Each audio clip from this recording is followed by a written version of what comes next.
Halo teman-teman, kembali lagi di channel Cerita Anime. Di video kali ini saya akan melanjutkan alur cerita anime Made in Abyss. Tanpa berlama-lama lagi, langsung saja kita mulai ceritanya. Di cerita sebelumnya, Rek dan Riko sedang menjalani ujian bertahan hidup di Jembatan Abyss selama 10 hari. Selama di sana, mereka berdua membuat tempat tinggal dan saling bekerja sama untuk bertahan hidup. Hingga 10 hari telah berlalu. Akhirnya Riko dan Rek berhasil menyelesaikan ujiannya. Lalu mereka berdua kembali ke perkemahan penjelajah. Sesampainya di perkemahan, Ozen mengajak mereka berdua makan bersama. Lalu karena Riko ingin pergi ke dasar Abyss, di sana Ozen memperingati Riko tentang bahaya di dasar Abyss. Ozen mengatakan saat di lapisan kelima perbedaan waktu akan terjadi. Jadi ketika Riko tinggal selama 1 minggu di lapisan kelima, maka di permukaan waktu telah berjalan selama berbulan-bulan. Karena itulah Ozen memperingati Riko agar tidak berlama-lama di lapisan kelima dan seterusnya. Ozen juga memperingati Riko agar tidak berpapasan dengan penjelajah fluid putih lainnya, terutama penjelajah fluid putih yang bernama Bondru. Ozen mengatakan jika Bondru adalah penjelajah fluid putih yang paling kejam dari penjelajah fluid putih lainnya. Lalu setelah itu Ozen mengajak Riko dan Rek ke ruangan pribadinya. Di sana Ozen memberikan senjata bekas Laiza kepada Riko. Ozen berharap senjata itu dapat melindungi Riko selama di perjalanannya. Ozen juga memberitahu beberapa rahasia kedalaman Abyss kepada Riko dan Rek. Setelah mendapat banyak bantuan dari Ozen, Riko dan Rek kembali melanjutkan perjalanannya menuju lapisan ketiga. Sebelum berangkat, Riko dan Rek menyempatkan dirinya untuk berpamitan kepada Maruruk dan penjelajah lainnya. Lalu setelah itu mereka berdua memulai penjelajahannya di lapisan ketiga. Saat di lapisan ketiga, Riko dan Rek harus menuruni tebing besar, sebuah dinding yang tegak lurus. Karena dinding itu susah untuk dituruni, mereka berdua pun melewati jalan khusus yang sudah diberitahu Ozen sebelumnya.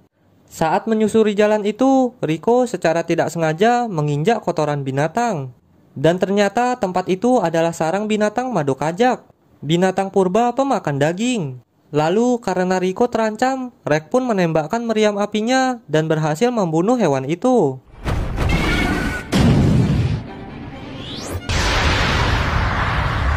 Setelah itu, Rek memperingati Riko jika dalam 10 menit dirinya akan pingsan karena efek dari menggunakan tembakan meriam.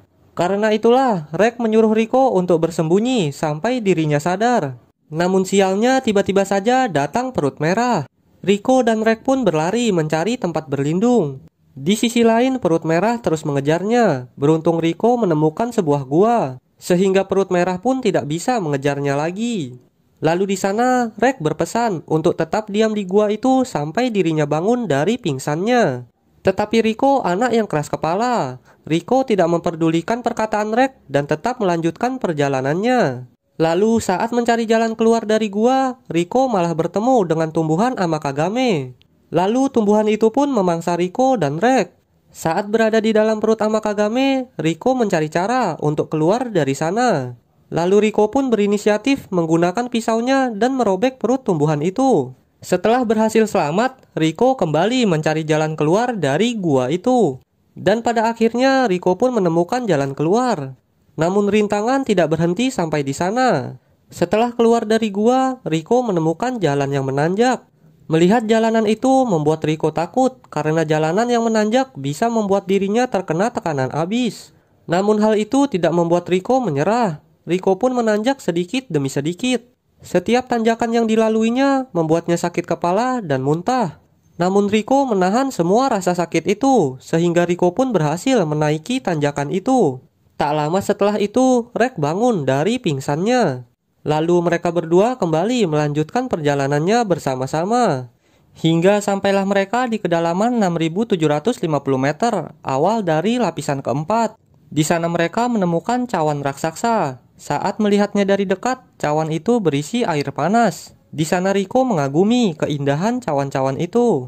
Namun di balik keindahannya ada sosok binatang purba berbahaya yang sedang mengawasi Riko dan Rek. Lalu saat Riko dan Rek menjelajahi cawan itu, tiba-tiba saja Rek merasakan kehadiran yang berbahaya. Saat menolehnya ke belakang, Riko sangat terkejut karena bertemu dengan bola penusuk. Di sana Riko menyuruh Rek untuk lari karena kekuatan tusukan binatang itu bisa menembus baja dan juga beracun. Bahkan sudah banyak penjelajah yang menjadi korbannya.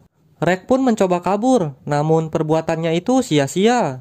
Secara mengagetkan, bola penusuk muncul di hadapan Rek dan menyerangnya.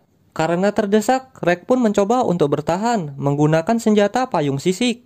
Namun saat binatang itu menusukkan durinya, payung sisik milik Rek tidak mampu menahannya, sehingga duri bola penusuk berhasil mengenai tangan Riko.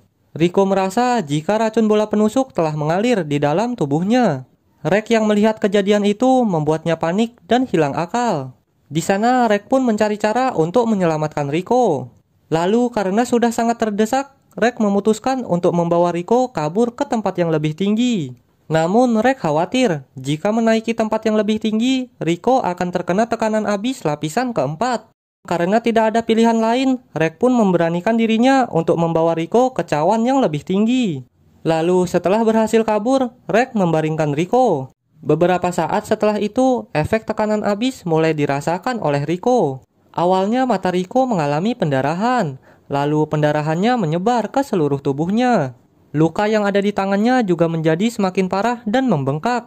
Karena tangannya berisi racun, Riko pun menyuruh Rek untuk memotong tangannya. Awalnya Rek tidak mau melakukannya. Tetapi karena racun di tangannya membahayakan Riko, dengan terpaksa Rek menurutinya. Namun sebelum memotongnya, Rek mematahkan tulangnya terlebih dahulu, agar memudahkannya saat memotongnya. Hal itu membuat Riko menjerit kesakitan.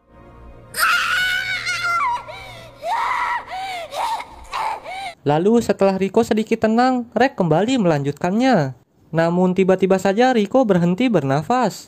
Di sana Rek menjadi panik dan kebingungan.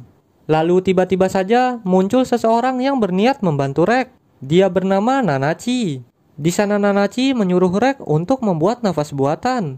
Setelah Riko bernafas kembali, Nanachi pun menyuruh Rek untuk membawa Riko ke rumahnya. Sesampainya di rumahnya, Nanachi mengambil serpihan tulang dan menjahit tangan Riko. Setelah itu, Nanachi menuliskan bahan-bahan obat dan menyuruh Rek untuk mencarinya.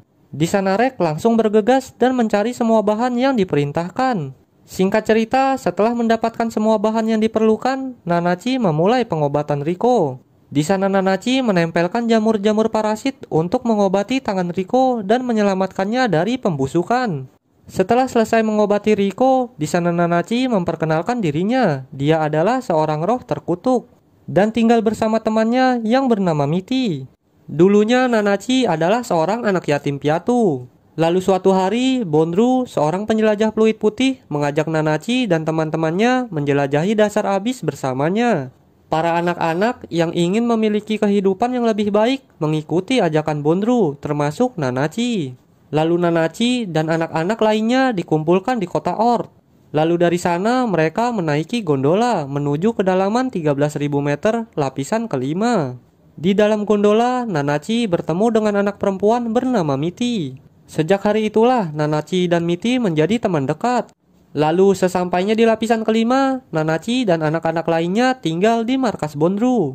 Hingga suatu hari, Bondru memanggil setiap anak untuk ikut bersamanya. Namun anak-anak yang telah pergi tak pernah kembali lagi.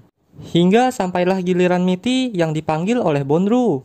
Di sana Nanachi meminta ikut bersama Miti. Namun Bondru tidak mengizinkannya dan menyuruhnya untuk menunggu giliran. Tetapi karena penasaran, Nanachi pun pergi mencari Miti. Setelah mencarinya keliling ruangan, akhirnya Nanachi pun menemukan Miti yang sedang berada di dalam tabung. Tak lama setelah itu, Bondru datang. Lalu di sana Bondru menyuruh Nanachi untuk masuk ke dalam tabung yang kedua. Di sana Bondru mengatakan jika tabung-tabung itu akan dimasukkan ke dalam lapisan ke-6. Tujuannya untuk menguji kutukan abis di lapisan ke-6. Bondru juga menjelaskan jika kutukan di lapisan ke-6 akan menghilangkan sisi kemanusiaan. Lalu setelah itu, Bondru menyuruh Miti untuk menahan kutukan abis, agar kutukan abis masuk ke dalam tubuhnya, sehingga Nanachi bisa mempertahankan kesadarannya. Karena tabung itu didesain untuk menyalurkan tekanan ke satu sisi. Sehingga jika Miti tidak mampu menahannya, maka kutukan akan masuk ke dalam tabung milik Nanachi. Di sana Miti merasa kecewa karena ditipu oleh Bondru. Menurut Bondru, hasil penelitiannya bisa berguna bagi seluruh penjelajah abis. Karena itulah, Bondru tidak menyesali semua perbuatannya. Bondru juga hanya memanfaatkan anak-anak yatim sebagai bahan eksperimennya untuk mendapatkan pengetahuan yang berguna bagi penjelajah. Lalu setelah itu, Bondru menurunkan Nanachi dan Mitty ke dalam lapisan ke-6.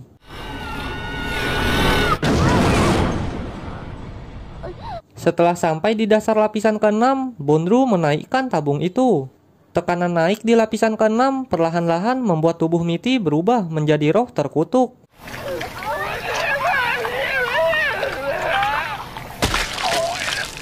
Di sisi lain, Nanachi juga mengalami perubahan fisik. Namun Nanachi masih bisa mempertahankan kesadaran manusianya.